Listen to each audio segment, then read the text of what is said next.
The moment those words left the doctor's mouth, I felt the ground disappear beneath my feet.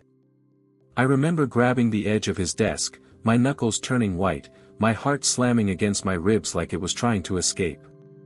Because in that instant, everything I thought I knew about my family, about my father, about my own existence, all of it suddenly had a crack running through the center. Your father wasn't supposed to know. 6 words. That's all it took to unravel 41 years of my life. I need you to stay with me here. I need you to understand what it feels like to sit across from a man in a white coat, a man you've never met before, and hear him casually destroy everything you believed was true. This isn't just a story about secrets. This is a story about what happens when someone decides to play God with your family, and almost gets away with it. My name is Marcus Webb. I'm 41 years old. I live in Boston, and until 6 months ago, I thought I had a normal life. A normal family. A normal past. But there's nothing normal about what I discovered in that examination room. And there's nothing normal about what I did next. Let me start from the beginning. My father, Henry Webb, was diagnosed with early-onset Alzheimer's disease when I was 35. Watching him fade was like watching a sandcastle dissolve in slow motion, piece by piece, wave by wave, until the man I knew was barely there at all. He would forget my name. He would forget my mother's face.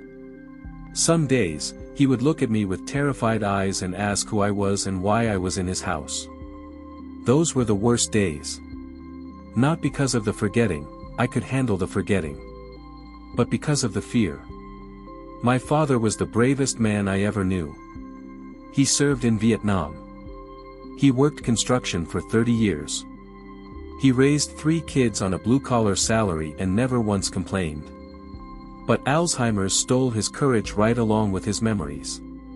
My mother, Diane, was his rock. She cared for him at home for as long as she could, and then, when it became too much, we moved him to a memory care facility. She visited him every single day. She held his hand. She talked to him even when he didn't talk back. She loved him in a way that most people only read about in books. She died last spring. Stroke. It was sudden, there one moment, gone the next. No warning. No goodbye. She was 73 years old, and she had just signed the papers to renew their wedding vows at the church where they got married. I was devastated. But my father didn't even know she was gone. By that point, he didn't recognize her when she walked through the door. He would smile politely at her like she was a kind stranger. And when I told him she had passed, he just looked at me, confused, and asked, "Who's Diane?" That broke me more than anything else. After my mother's funeral, I had to handle her affairs. The house. The paperwork. The endless bureaucracy of death. And that's when I found something I wasn't supposed to find.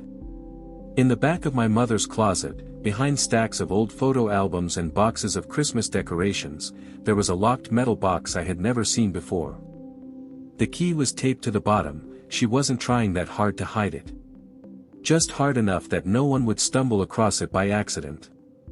I sat on the edge of her bed, the box in my lap, my hands trembling. I could have left it alone. I could have thrown it away unopened. I could have respected whatever secrets my mother had chosen to keep. But I needed to know. After everything, after watching my father disappear into the fog of his own mind, after losing my mother without even getting to say goodbye, I needed to understand who these people really were. I opened the box. Inside, there were documents. Letters. Medical records. And a photograph that made my blood run cold. The photograph showed 2 infants lying side by side in a hospital bassinet. They were identical. Same face, same tiny hands, same wisp of dark hair. On the back, someone had written, "The Webb Twins, October 14, 1982. I stared at that photograph for so long that my eyes started to burn. Twins. There were 2 of us. But I was an only child. I had always been an only child. My parents never mentioned a sibling. Never showed me pictures. Never spoke of loss or tragedy or anything that would explain why one of those babies wasn't there. I dug through the rest of the box with desperate hands, scattering papers across the bed. Medical records. Hospital forms. And then, a letter. Typed on official letterhead from a hospital I didn't recognize, Riverside Memorial, located in some small town in rural Pennsylvania. The letter was dated October 18, 1982, 4 days after my birth. It was addressed to my parents. And this is what it said. Dear Mr. and Mrs. Webb. We regret to inform you that your son, baby B, Marcus, has been diagnosed with a severe congenital heart defect that will require immediate surgical intervention. The prognosis is uncertain, and we must prepare you for the possibility of significant complications. We recommend transferring Marcus to Boston Children's Hospital, where specialists can provide the care he needs. However, we must be transparent with you. The survival rate for infants with this condition is approximately 20%. We encourage you to spend as much time as possible with both of your sons while you consider your options. Dr. Harold Stein will be in contact with you to discuss the next steps. Our thoughts are with your family during this difficult time. Sincerely. Riverside Memorial Hospital. I read that letter 3 times. Then I read it again. Congenital heart defect. 20% survival rate. Both of your sons. But I was alive. I was healthy. I had never had heart surgery, not as an infant, not ever. There was no scar on my chest. No history of cardiac problems. No mention of any of this in my entire life. Something was wrong. Something was very, very wrong. I kept digging. There were more letters, more medical records, a paper trail that stretched from that small hospital in Pennsylvania to Boston Children's Hospital to follow-up appointments that spanned years. And then I found it, the document that made everything click into place. It was a death certificate. For an infant named Michael Webb. Born October 14, 1982. Died October 22, 1982. Cause of death, complications from congenital heart defect surgery. Michael. My twin brother. Dead at 8 days old. But here's what didn't make sense, the death certificate said Michael died. The medical letter said I was the one with the heart defect. The photograph showed 2 healthy babies lying side by side. And I was alive, with no scars, no health problems, no memory of any of this. So who actually died in that hospital? And why did I have the feeling that someone had lied about all of it? I spent the next 3 weeks tracking down information. I called the hospital in Pennsylvania. It had closed in 1995, but I managed to find an archivist who helped me request old records. I contacted Boston Children's Hospital and asked about patients from 1982. I searched for Dr. Harold Stein, the physician mentioned in the letter. He was still alive. 91 years old, retired, living in a nursing home in Connecticut. And when I called to ask if I could visit him, the receptionist told me something that made my heart stop. Oh, Dr. Stein rarely has visitors. He'll be delighted. But I should warn you, his memory isn't what it used to be. Some days are better than others. I drove to Connecticut the next morning. The nursing home was nice, not institutional, more like a big house with a garden and friendly staff. Dr. Stein was waiting for me in the common room, sitting in a wheelchair by the window, a blanket across his legs. He looked up when I walked in, and something flickered in his eyes. Recognition? Fear? I couldn't tell. Dr. Stein. I said, extending my hand. I'm Marcus Webb. I think you knew my parents. Henry and Diane Webb. The old man's face went pale. His hand, reaching out to shake mine, began to tremble. And then he said something that changed everything. Oh God. You're the one who lived. I sat down across from him, my pulse pounding in my ears. What do you mean, the one who lived? Dr. Stein, I need you to tell me what happened. I found the letters. I found the death certificate. But none of it makes sense. He closed his eyes for a long moment. When he opened them again, there were tears on his cheeks. I've waited 41 years for this conversation, he whispered. 41 years of carrying this secret, wondering when someone would come asking questions. I always knew it would happen eventually. I just didn't think I'd still be alive when it did. What secret? What happened to my brother? Dr. Stein took a shaky breath. There was no Michael, Marcus. There was never a Michael. The room seemed to tilt. What?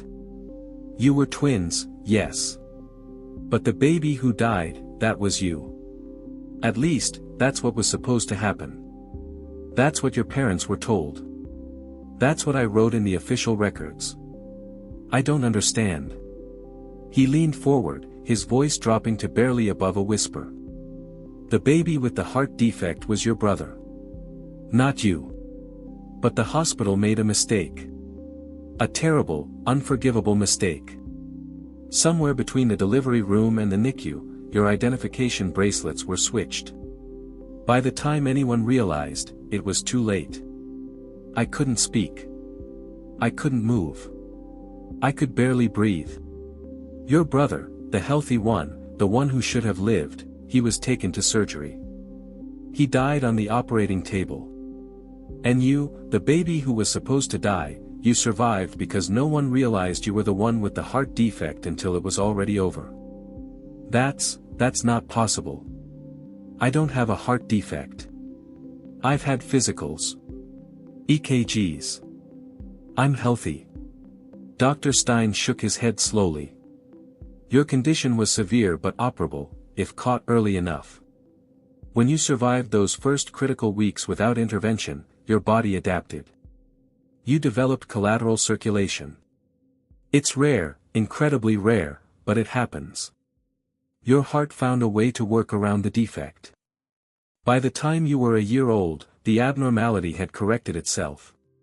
A miracle, really. One we couldn't have predicted. I sat back in my chair, my mind reeling. So my parents, they thought I was dead. They thought they buried me.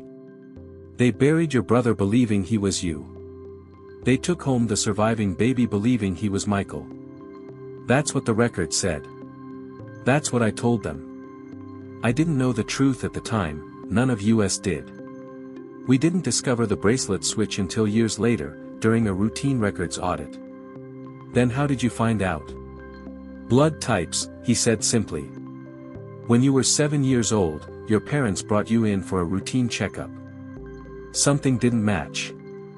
Your blood type was incompatible with what we had on file for Michael. I started digging, and I found the discrepancy in the original hospital records. The switch. The mistake. The truth. I felt like I was drowning. You knew for over 30 years. You knew, and you never told anyone. Dr. Stein's face crumpled. I wanted to tell them. God, Marcus, I wanted to. But by then, your brother had been dead for 7 years. Your parents had grieved. They had healed. They had built a life with you, the son they thought was Michael. What good would the truth have done? It would have destroyed them. It would have made them question every memory, every moment, everything they thought they knew. So you just kept it secret. You let them live a lie. I let them live in peace, he said, his voice cracking. I made a choice. Maybe it was the wrong choice, I've asked myself that question every single day for over 30 years. But I couldn't bear to see them suffer again.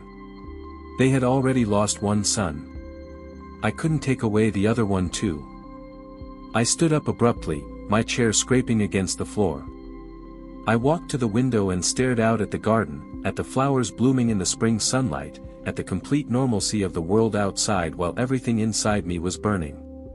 My father wasn't supposed to know, I said slowly, repeating the words Dr. Stein had spoken when I first arrived.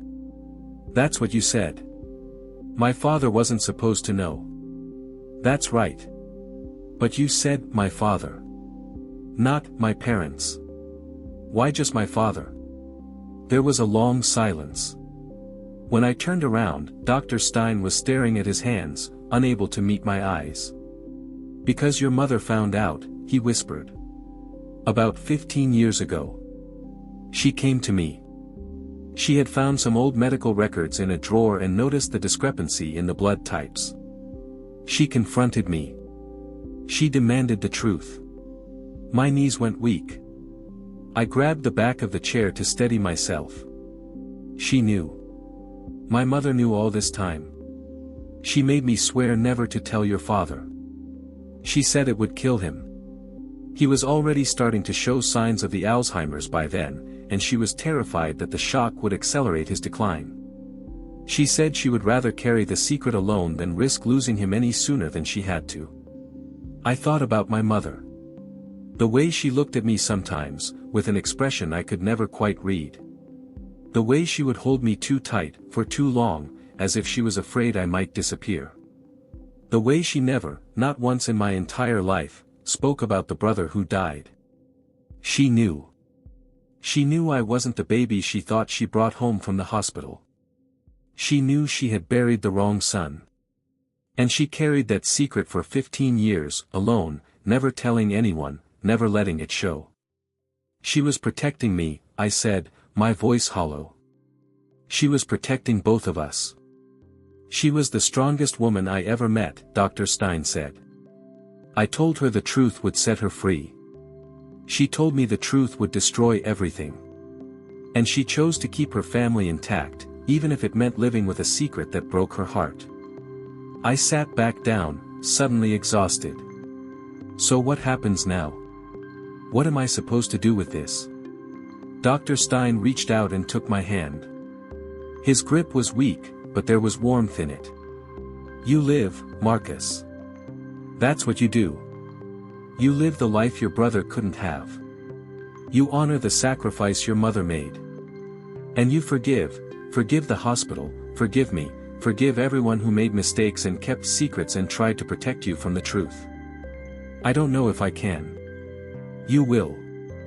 Not today, maybe not tomorrow. But eventually, you will. Because that's what your mother would have wanted. That's what your father, the man who raised you, loved you, called you his son, would have wanted. I left the nursing home with more questions than answers. I drove for hours, not really going anywhere, just moving, just trying to process everything I had learned. My brother was dead. I was the one who was supposed to die. My mother knew. My father never did. And the man who made the choice to keep it all secret was a 91-year-old doctor in a wheelchair who had been waiting 4 decades for someone to finally ask.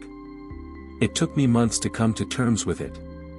Months of therapy, months of sleepless nights, months of visiting my father in the memory care facility and looking at him differently, not with anger, but with a new kind of love. He didn't remember who I was most days. But he always smiled when I walked in. He always reached for my hand. He always said, "You seem like a good person." And I realized, that was enough. That was more than enough. My father died peacefully in his sleep, 3 months after I learned the truth. He never knew. He never had to carry that weight. My mother had protected him until the very end, and I understood now that her silence wasn't a lie. It was a gift. I scattered their ashes together, in the garden of the house where they raised me. I said a prayer for my brother, Michael, the name on the gravestone that should have been mine. And I thanked them all, my mother, for her impossible strength, my father, for his unknowing love, my brother, for the life I got to live because he couldn't. The doctor looked at me and said, "Your father wasn't supposed to know." And he was right. Some secrets aren't lies, they're protection. They're love in a form we don't always recognize. They're the choices people make when there are no good options, only less terrible ones. I understand that now. I didn't before, but I do now. If you're still here, if you've stayed with me through this whole story, I want to thank you. Not just for listening, but for understanding that family isn't simple. It's messy and complicated and full of secrets that sometimes never get told. And that's okay. Because at the end of the day, what matters isn't the truth we're told, it's the love we're shown. My mother showed me love every day of my life, even while carrying a secret that must have shattered her inside. My father showed me love without ever knowing the full story, and that love was real and true and enough. And my brother, the brother I never knew, showed me love by giving me his chance at life, even though he never had a choice. I'm still figuring out how to live with all of this. Some days are easier than others. But every morning, when I wake up and feel my heart beating in my chest, the heart that was never supposed to work, the heart that defied every prediction, I remember that I'm a miracle. Just like my mother always said. If you have a story about family secrets, about the things your parents never told you, about the discoveries that changed everything, share it. Not because it's easy, but because it matters. Because somewhere out there, someone else is carrying the same weight, and they need to know they're not alone. Thank you for being here. Thank you for listening. And if this story meant something to you, let me know. Leave a comment. Share it with someone who needs to hear it. Because these stories, our stories, they connect us. They remind us that we're all just trying to figure out how to love each other, even when it's hard. Even when it's impossible. Even when we get it wrong.